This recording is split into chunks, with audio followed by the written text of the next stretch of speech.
Omeji mono, Wokorobia ndi Igbo ji abamba, Wokorobia ndi Igbo ji mpako na Nigeria na mba niile gbakwara buruburu. Afa ya bụ Favour Ogbuji. A na-akpọ ya mpa na Twitter. Ọ bụ na ime onye na-ekwu nyanwa bụ the convener of Lagos Igbo Hangout. It's the biggest Igbo convened event in Nigeria, happens every year, and he's also the greatest person to do any event in Nigeria. Ihe ọbụla bụ ngwori, akwa ịma ihe ọbụla bụ ngwori, ihe ọbụla bụ bịa na ebe ọ na-eme nekwe ebe a. Ihe ọbụla na-ejikọta ndị Igbo ma na Atlanta, ma na Lagos, ma na ebe niile kpọbịa. Ị chọrọ aka ndị Igbo gbazuo, ị chọrọ aka ndị odogwu gbazuo nekwe ya. Ịghọtago, a na-akpụ ya mpa. Afia bụ Favour. Mpa, how are you today? I'm very well. It's so nice to see you.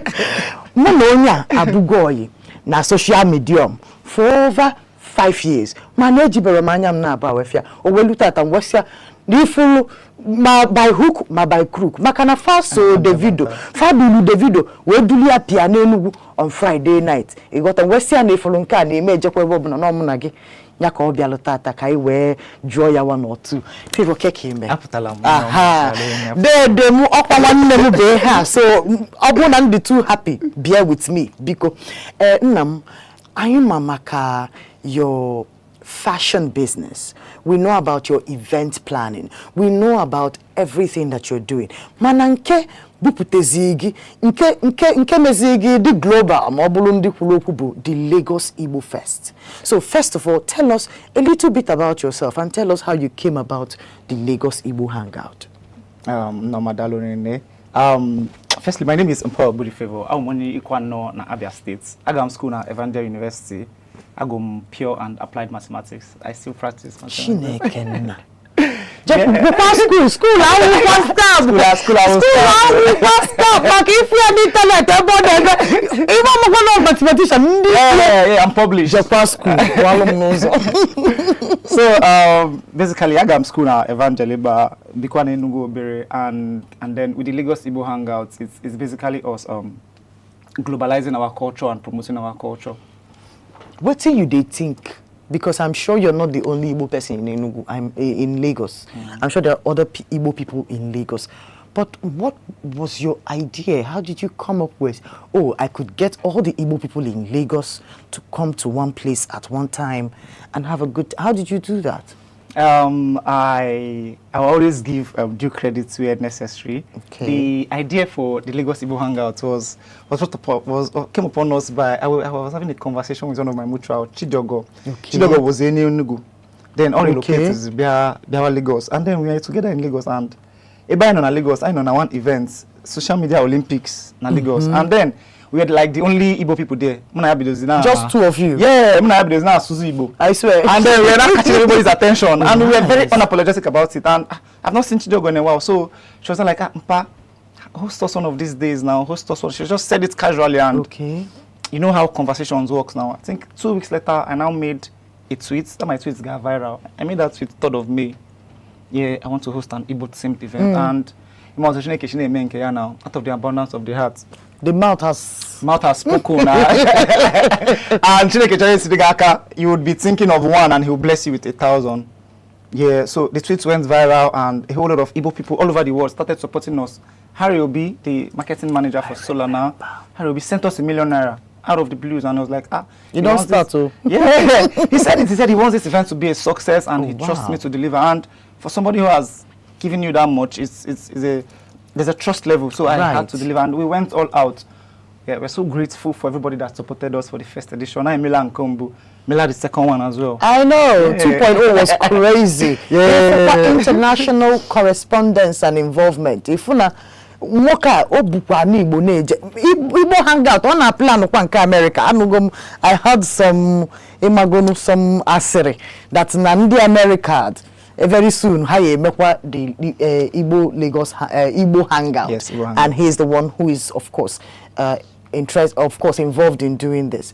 He also planned the Ofala in Anambra State. He's involved. If I name like chokehold event ninu plan obagodu till December, he knows all about it. So tell me, where are you hoping that the Lagos Igbo Fest? How vast are you looking at this project?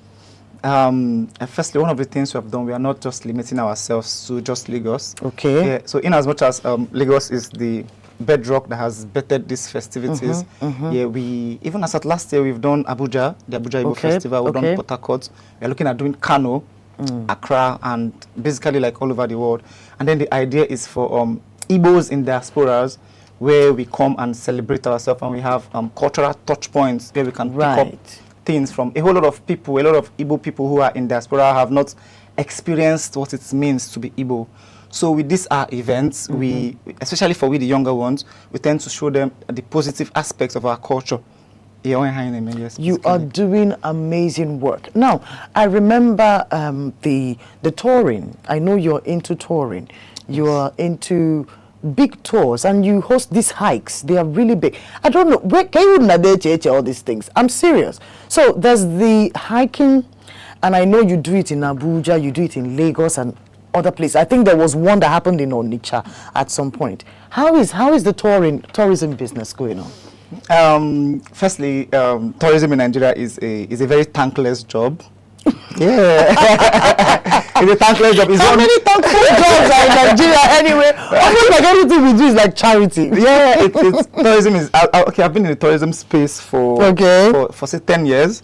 I started my brand here in Enugu, Navigators Travels and Tours. Then we were hiking in Enugu. And then that used to be your handle name. Yes. Yes, I remember. I remember. Yeah, that's my. I remember. Yeah, basically. So we started by hiking in Enugu, Ugu Onyema, Iva Valley, promoting cultural content. Yeah, and then we started exploring other Southeast states. I understudied OU Tours. OU Tours is like my father in tourism. He's still very much active. Yeah, but then after I left Enugu, I started doing local West African tours. As at last year, we went as far as Gambia. By road.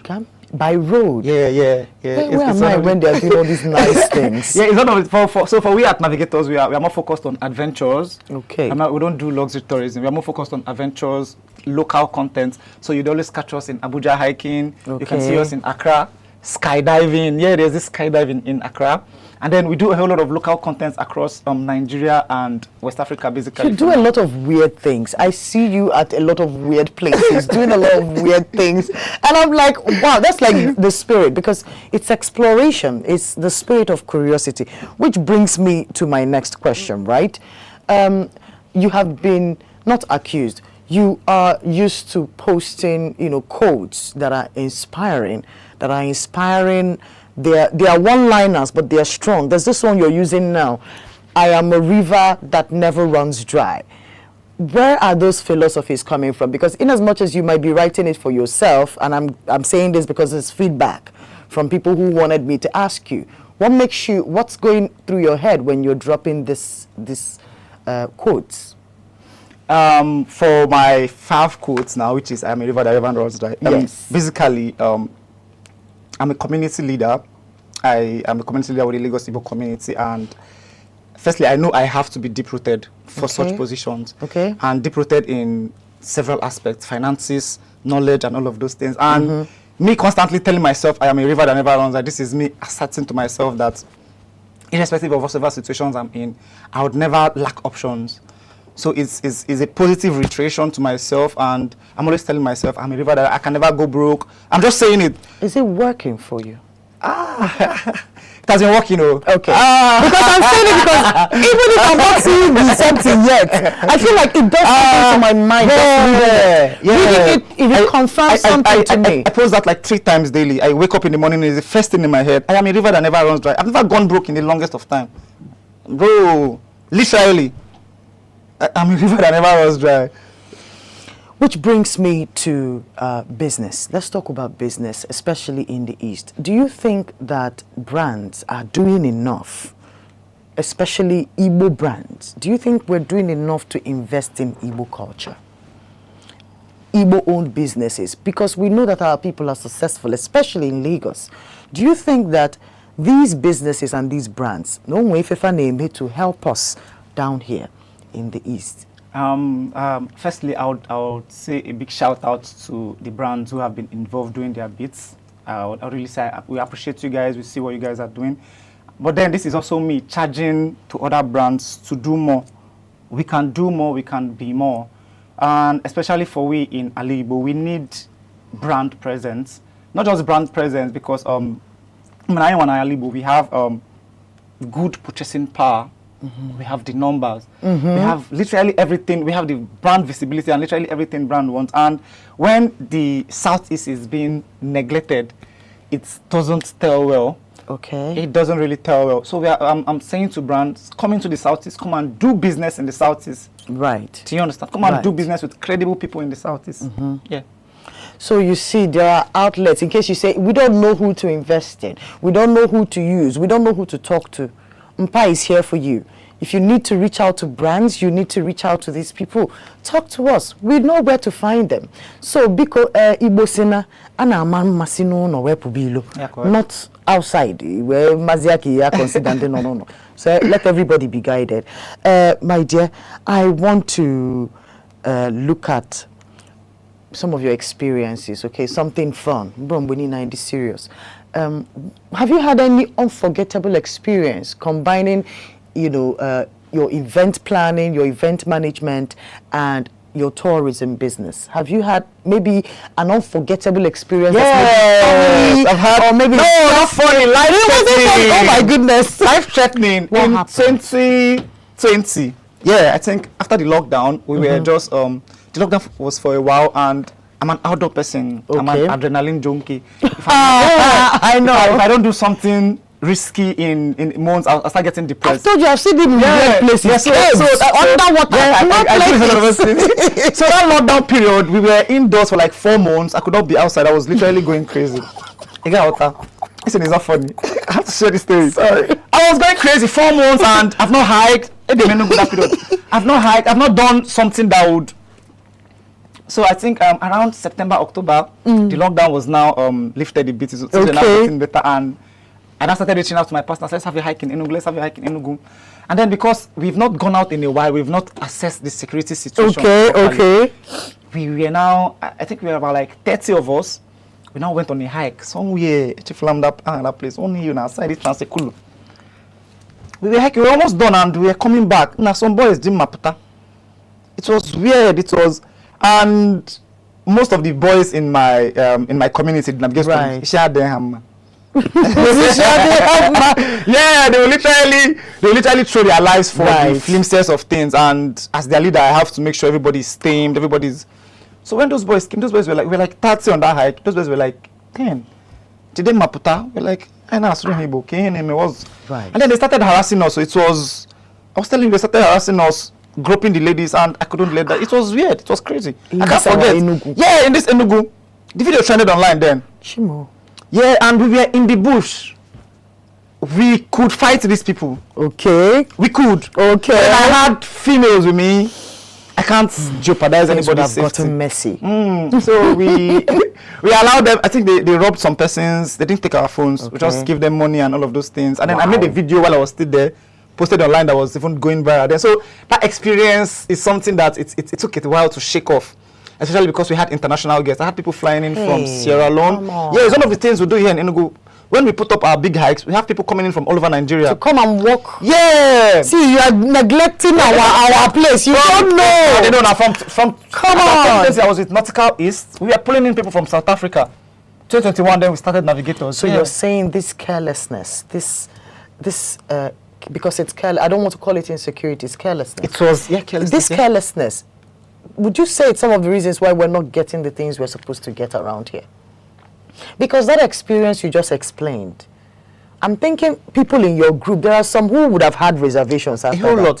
Since then to now, some of them has not gone on hike with us. Over 5 years ago, it's crazy.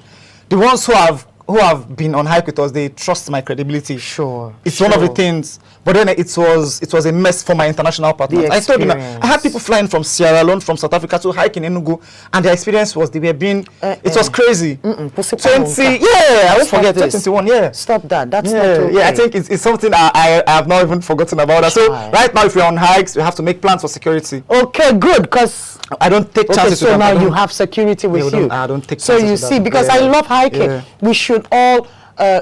Because people keep saying there's nothing to do in Enugu. It's only Oringo in the night that people used to do in Enugu. Not true. But it's not true. There are activities like this that you can get to, right? So let me ask him, we don't have time anymore, so let me just quickly ask Mpa what he thinks about the new creatives. You know, we have these influencers, we have, you know, a lot of progress that they are making in music. We're even seeing it in the social circles as well. Do you think that there is a way we can combine the strength of the youth with the Igbo Renaissance that we're looking at? Do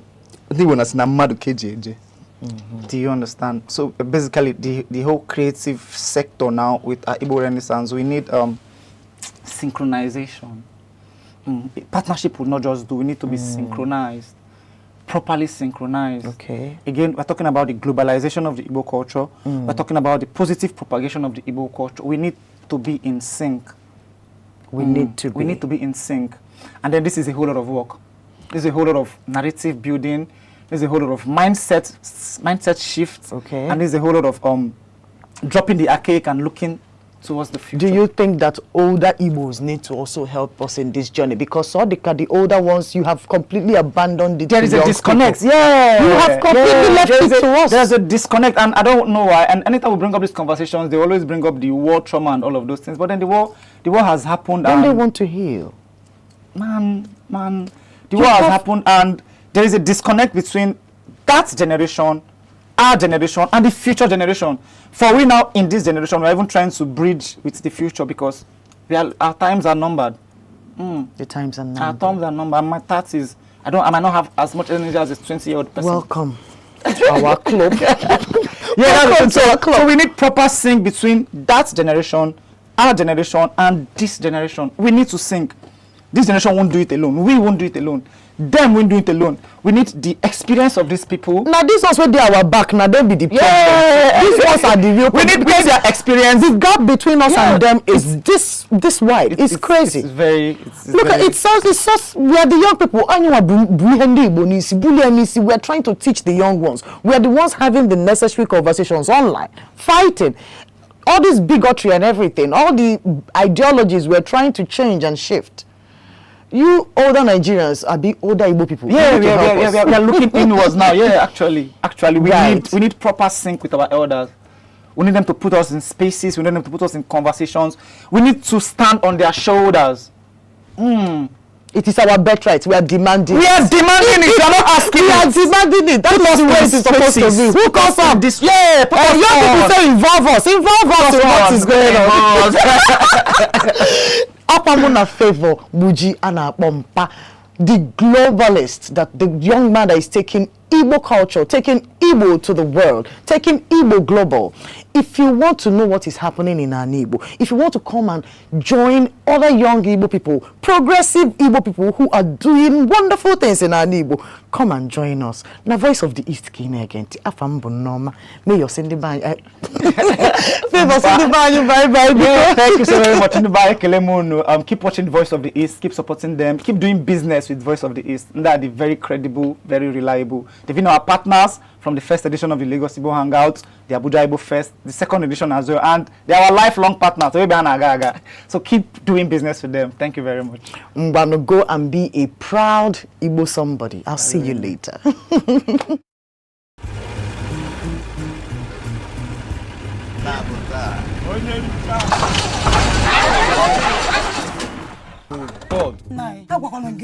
We shouldn't have used these balls. You might not support like I